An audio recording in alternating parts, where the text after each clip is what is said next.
বর্তমান সিইসি যিনি বিএনপির দালাল সিইসি নাসির, একে দিয়ে জাতীয় নির্বাচন হবে না।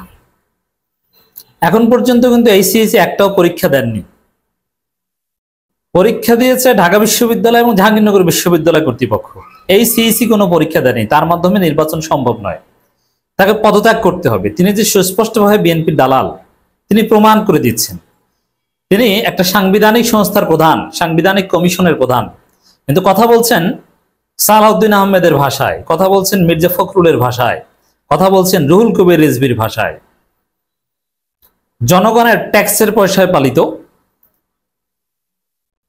এবং সাংবিধানিক কমিশনের প্রধান তিনি কি বলছেন দেখেন। এরপরে তো আর তার ওই পদে থাকার কোনো যোগ্যতাই নেই। শাপলা প্রতীক না দেওয়ার কারণ ব্যাখ্যা করা হবে না।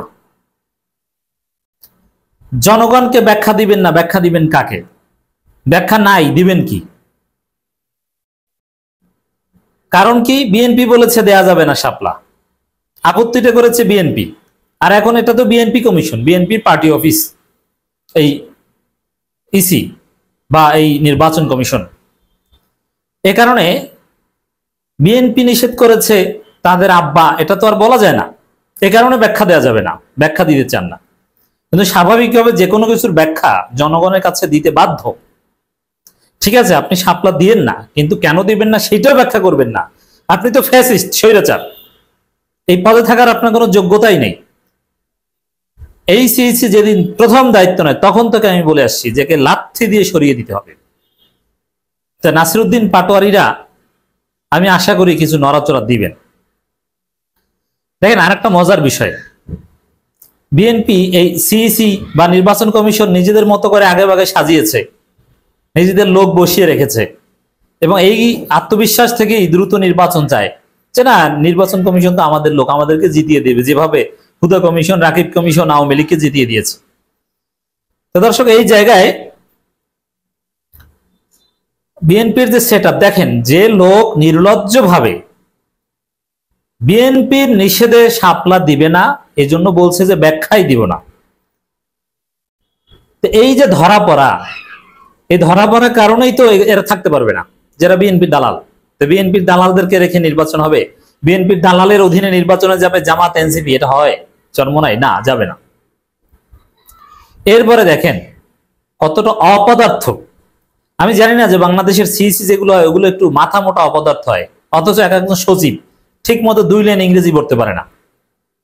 সাবেক সচিব, আমি জানি না যে কিভাবে কোথায় এরা আবার ঢাকা বিশ্ববিদ্যালয়ে পড়েছে। আগের এক সচিব ছিল বরিশালিয়া, ঠিক মতো ইংরেজি বলতে পারতো না 1 লাইন। বিদেশি সাংবাদিকরা প্রশ্ন করলে ট্রান্সলেটর লাগতো অনুবাদ করতে, বুঝতো না। উত্তর দেবে কি? বুঝতোই না, লিসেনিং ক্যাপাসিটি নেই, স্কিল নেই। তো দর্শক, এই সিইসি নাসির এ বলছে যে পিআর পদ্ধতি সংবিধানে নাই, এখন আবার বলছে পিআর পদ্ধতি আরপিওতে নাই।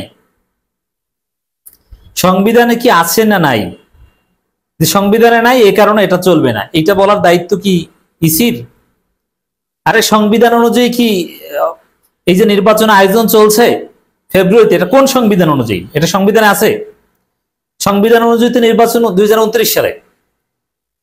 কিসের নির্বাচন আয়োজন করছেন আপনি? সংবিধান বুঝাতে আসছেন? তো এই যে স্টুপিড কথাবার্তা যে পিআর পদ্ধতি আরপিওতে নাই, সংবিধানে নাই। আরে আরপিওতে নাই, সংবিধানে নাই, এটা ঠিক করা দায়িত্ব কার? একটা বিপ্লব হয়েছে বা একটা অভ্যুত্থান হয়েছে, সংবিধান নিয়ে হাসিনা পালিয়েছে, এদেশের কিছুই সংবিধান অনুযায়ী চলে না। এই ইসি কোন সংবিধান অনুযায়ী, কোন আইনে গঠিত হয়েছে এটাও তো পুরোপুরি আপনি প্রমাণ করতে পারবেন না। এই সরকারের বৈধতাই তো এই সংবিধানে নেই। আপনি যদি আপিল বিভাগের রেফারেন্স নিয়ে এই সরকারের বৈধতা দেন, সেটা আপনি 90 দিন পর্যন্ত দিতে পারেন, মানে স্পষ্টভাবে সংবিধানে লেখা আছে কোনো কারণে সংসদ ভেঙে গেলে পরবর্তী 90 দিনের মধ্যে নির্বাচন দিতে হবে। সংসদ ভেঙে যাওয়ার 90 দিন পর নির্বাচন দিয়েছে, এই সরকার তো অবৈধ অ্যাকর্ডিং টু দিস বালের সংবিধান। আর এই সংবিধানের রেফারেন্স দিয়ে বলছে পিআর সংবিধানে নাই। বিএনপির দালাল মার্কা কথা বলছে, অথচ এর বলা উচিত ছিল দুইটা বিষয়, যে দুইটা বিষয় নিয়ে আলোচনা করে। যে শাপলা প্রতীক, ঠিক আছে, এনসিপি চাইছে। আর দেখেন এখানে আরো ঘটনা আছে, নৌকা প্রতীক কিন্তু এখনো আছে ইসির তালিকায়। জামাতকে দাঁড়িপাল্লা দিতে হবে, কত ঘুরিয়ে ফিরিয়ে নানা সিস্টেমে দিয়েছে না। এখন সাপ্লাই হচ্ছে বিএনপির আপত্তি। এখন এটা তিনি যদি আসলে নিরপেক্ষ হতেন, তার মাধ্যমে যদি নির্বাচন সম্ভব হতো, তাহলে এই ইসি বলতেন যে এই কারণে, যেহেতু আরো একটা দল চেয়েছিল, অথবা এটা দিলে বিতর্ক হতে পারে, আর এখন এটা নাই, জটিলতা তৈরি হবে, যার ফলে আমরা চেষ্টা করলেও দিতে পারছি না, আমরা সিম্পেথেটিক, কারো একটা পছন্দের প্রতীক দিতে পারলে ভালো হতো। এইভাবে একটা কথা বলতে পারে না, ঘাটতারা কথা বলছে, মানে দালাল দালাল রক্তে দালালি, বিএনপির দালালি রক্তে। এই নাসিরের 14 গোষ্ঠী বিএনপি, আমি চিনি না, জানি না, এর সবকিছু আমি চিনি। খালেদা জিয়ার খুব ঘনিষ্ঠ ছিল, তারেক রহমানের সাথে কথা হয়, সালাউদ্দিন আহমেদের সাথে নিয়মিত কথা হয়। আপনারা যারা ভুলে গেছেন তাদেরকে একটু মনে করিয়ে দিই, এই সিসি কতটা নির্লজ্জ দালাল বিএনপি। বিএনপি বলছে জাতীয় নির্বাচন ডিসেম্বরে চেয়েছিল, ইন্টারিম রিমেম্বার, নির্বাচন ডিসেম্বর। যদি তারেক রহমানের তার ব্যক্তিত্ব লজ্জা শরম নাই, ডিসেম্বর একদিন পরে হবে না এটা বলে এটার পরে উচ্চারণ করে না, হোয়াট এভার। তখন এই সিসি বলছে যে, বা এই ইসি বলছে যে ঠিক আছে, ডিসেম্বর নির্বাচনে আমাদের কোনো সমস্যা নেই। কিন্তু সরকার বলছে যে স্থানীয় সরকার নির্বাচন আগে করা যেতে পারে, আর নির্বাচন কমিশন বিএনপি সুরে বলছে না, স্থানীয় সরকার নির্বাচন আগে করা যাবে না, আমরা প্রস্তুত না। কত বড় নির্লজ্জ দালাল, চিনতে পারছেন এদেরকে? এই সিসি, এই ইসি দিয়ে আপনি কিভাবে নির্বাচন করবেন? জুলাই সনদ হবে, নির্বাচন সংক্রান্ত সংস্কার কমিশন গঠিত হয়েছে বদিউল আলম মজুমদারের নেতৃত্বে, তাদের সুপারিশমালা আসবে, নির্বাচন কমিশন গঠনের জন্য নতুন আইনের প্রস্তাব করা হয়েছে, সেগুলোর আলোকে নতুন নির্বাচন কমিশন ঢেলে সাজাতে হবে, পুনর্গঠন করতে হবে। মিনিমাম আমার ক্লিয়ার কথা, রাজনীতিবিদরা বিএনপি বাদে অন্য সব দল এইটাই করবে। এই সিসি বিএনপির দালাল, এটা এস্টাবলিশড। এখন হ্যাঁ, দালাল হলেও, যেমন জাহাঙ্গীরনগর বিশ্ববিদ্যালয়ের ভিসিও তো বিএনপির খাস লোক, কারণ তারপরও তিনি তো একদম নির্লজ্জ আচরণ করেননি। খালেদা জিয়ার উপদেষ্টা হয়েও ওরকম নির্লজ্জ আচরণ করেননি। এখন এই নাসিরকে যদি রাখতে হয়, জেলে সাজাতে হবে।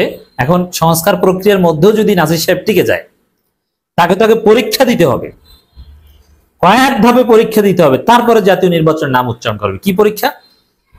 কয়েক ধাপে স্থানীয় সরকার নির্বাচন হতে হবে এই সিসির অধীনে। এখন পর্যন্ত এই সিসির অধীনে তো কোনো নির্বাচনই হয়নি। সিটি কর্পোরেশন, পৌরসভা, উপজেলা চেয়ারম্যান, ইউনিয়ন পরিষদ, এরকম নির্বাচন হতে হবে। এই নির্বাচন করে পরীক্ষা দিয়ে দেখাতে হবে যে না, আমি এটা পারি, এই যে দেখেন কত সুন্দর নির্বাচন করেছি। তারপরে বলবেন যে ঠিক আছে, আমরা জাতীয় নির্বাচন করতে পারবো, আমাদের উপর আস্থা রাখেন, আমরা প্রস্তুতি নিচ্ছি।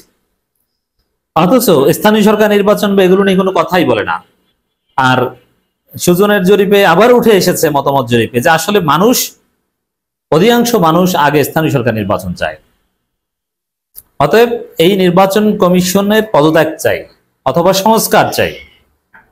আর যদি এদেরকে একটু সময় দিতে চান, স্থানীয় সরকার নির্বাচন আয়োজন করে তার পরীক্ষা দিয়ে দেখাক যে তার কোন মাত্রার বিএনপির দালাল অথবা দালাল না।